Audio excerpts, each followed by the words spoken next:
Hi, so you asked for a buyer representation class. So basically, what I want to tell you is what Rick Carr, who is one of our managing brokers for Texas, he did a class on it. The contract class is every Thursday at 1:30 in the world. So if you're working, you can't make it, they do record it.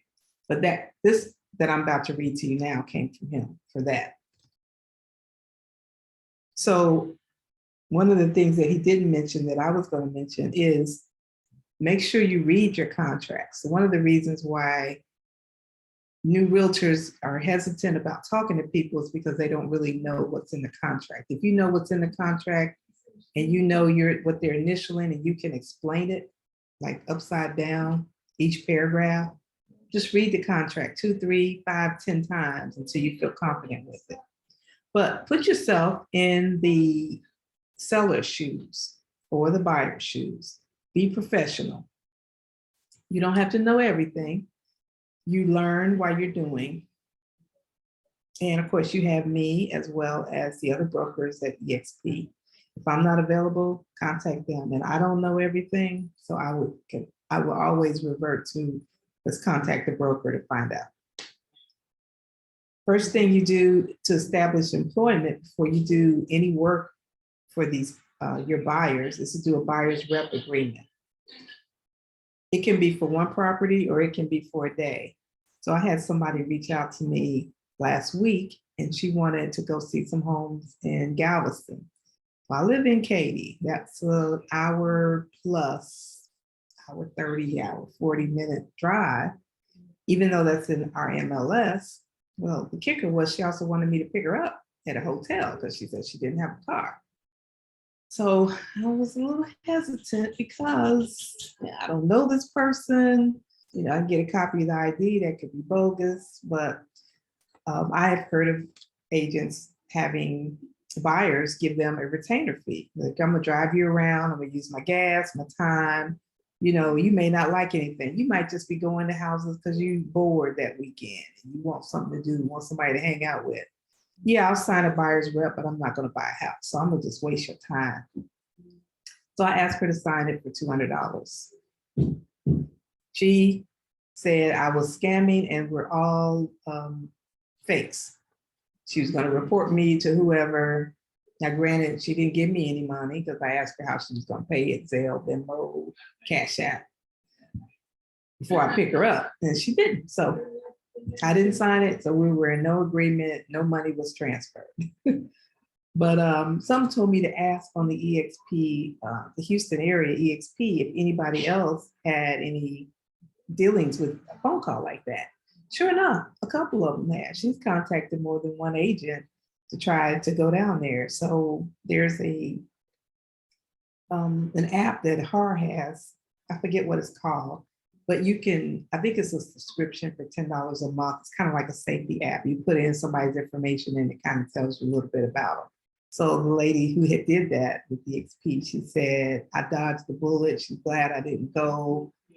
This person was bad news and she was sending me a report. So I haven't looked at it yet, so I don't know what's on there. But, sometimes you get that feeling that something just ain't right, and always tell somebody where you're going. Always, tell your spouse or girlfriend.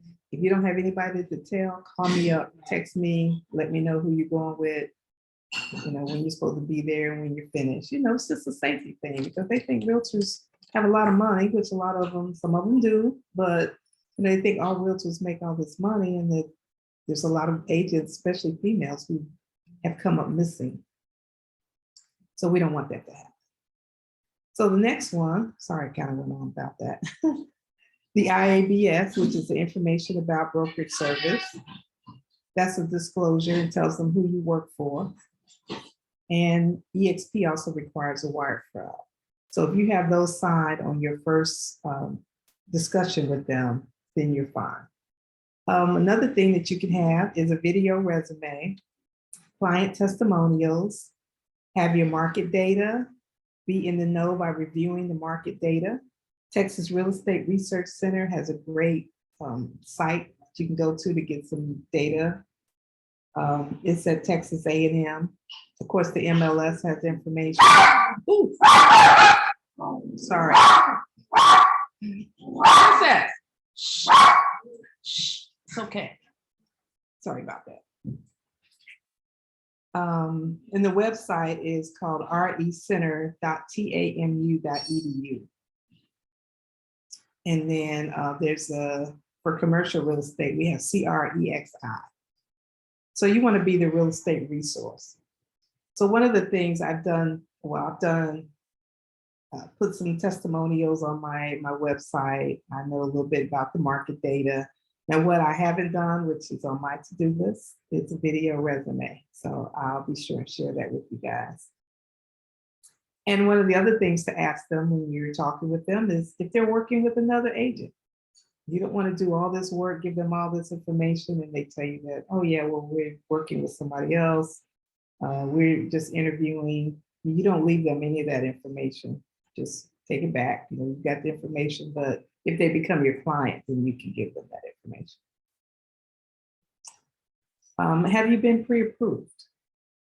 You don't want to work with a lot of buyers who are not pre-approved. You want to make sure that they know that they can afford X amount of dollars.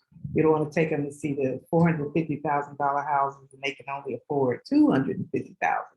Even though they may make a lot of money. I'm a doctor, I'm a lawyer, I've got this degree, that degree, but that don't mean you're not in debt and you can't afford the house payment. So just make sure they get them pre-approved.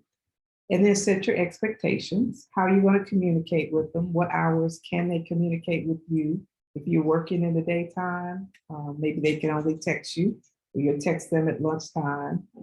And then talk about your compensation. Will you take 2% or 1%? If the MLS says you only get 2%, will you get the 1% for them because you're expecting 3%? Have that talk with them. That is something that's on their agreements. And then at EXP, we've got the agent handbook. It's in the Welcome Center. It's called texaswelcomecenter.exprealty.net. They have contracts up there. They have videos. They've got the handbook. That's your go-to place. So if you're fairly new, or even if you need a refresher, because things change. If you joined EXP a year and a half ago, this handbook wasn't available then, and then they update it constantly. So go to the handbook. Let's see. I also talked about the intermediary relationship. My transaction that I'm working on now is with another EXP agent. So if they're another EXP agent that's a seller and I'm working with the buyer, then on the last page of the contract, instead of having both sides filled out, you only fill out the right side.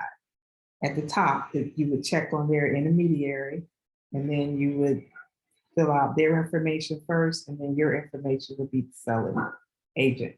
And then you also have to have an intermediary relationship form signed by the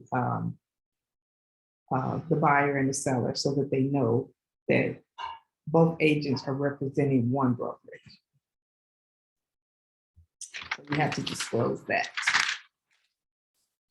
Let's see. Find out what's important to the buyer or the seller. Is it the price? Is it the terms? Do they need a rent back? Do they need to move ASAP and going to put a rush on you? Are you going to be able to handle that stress?